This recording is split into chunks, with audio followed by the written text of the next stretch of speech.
nos piden el momento de inercia de un disco delgado con estas medidas de un espesor de 1 centímetro respecto a su centro de masas, por un eje perpendicular que pasa por su centro de masas. Este disco lo que tiene es un taladro, como vemos en la figura. Esto no existe, ha sido taladrado con estas dimensiones y en esa situación. De la figura resultante nos piden el momento de inercia. Bueno, pues para hallarlo vamos a utilizar la propiedad de que los momentos de inercia son aditivos. Es decir, se pueden hacer por separado el momento de inercia del disco, que vamos a llamar I1, del disco completo, luego de la parte que falta y se la restamos. Recordamos el momento de inercia de un disco delgado respecto a un eje perpendicular que pasa por su centro de masas. Es m masa por radio al cuadrado dividido por 2. La masa es el volumen por la densidad.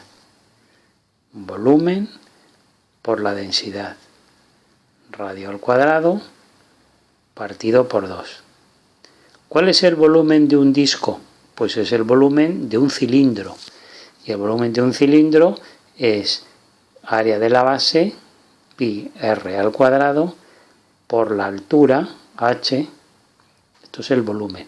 Lo multiplico por la densidad, lo multiplico por el radio al cuadrado y lo divido por 2. Eso es el momento de inercia del disco. Podemos poner r elevado a 4, pi r elevado a 4, h rho, dividido por 2. Esto tenemos todos los datos y lo podemos calcular. I2, pues I2 va a ser el momento de inercia del trozo que falta como si estuviese lleno, como si existiera. Y una vez calculado se lo vamos a restar del I1 para tener el momento de inercia total. Bueno, como lo tenemos que hacer respecto del punto O, del eje perpendicular que pasa por O, claro, aquí tendremos que aplicar el teorema de Steiner, porque nosotros podemos aplicar el momento de inercia de la parte pequeña, pero con respecto a su centro de masa según la misma fórmula, pero tenemos que calcularlo respecto al centro O. Y entonces estoy marcando la distancia que existe del centro de masas de la pieza pequeña hasta el punto donde tenemos que calcularlo. El teorema de Steiner dice: el momento de inercia respecto al punto O es igual al momento de inercia respecto al centro de masas. Voy a llamarle, pues por ejemplo, I2 cm, más toda la masa, que voy a llamar para distinguir de la otra m pequeña, multiplicada por la distancia al cuadrado. Entonces,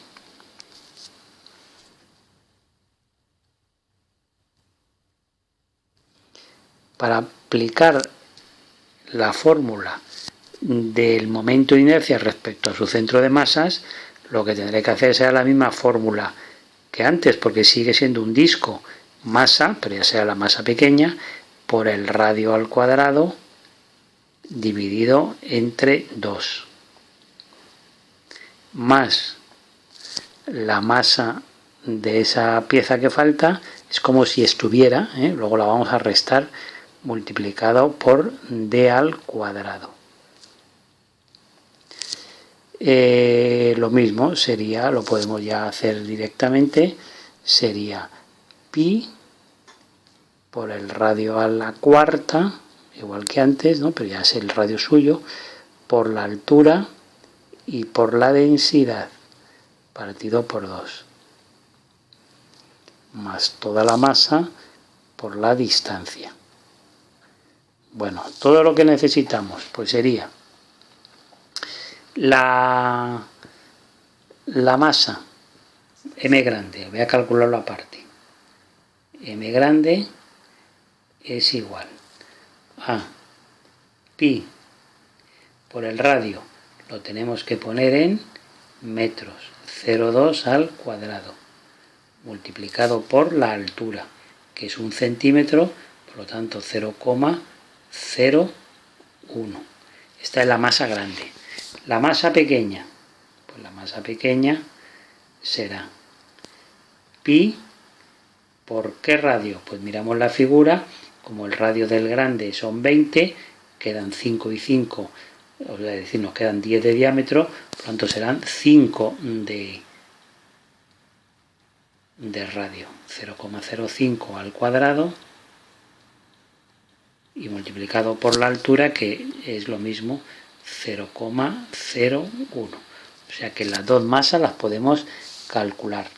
La densidad la tenemos, o sea que tenemos absolutamente todo para calcularlo. Por lo tanto, y momento de inercia respecto al centro de masas, respecto al punto O, un eje perpendicular que pasa por él, pues es igual a I1, sería el del disco completo, menos el del disco que falta, pero también respecto de O. Haciendo la aplicación numérica, poniendo todos los números en su sitio, esto nos saldría un resultado de 0,07. La unidad serán kilos por metro cuadrado.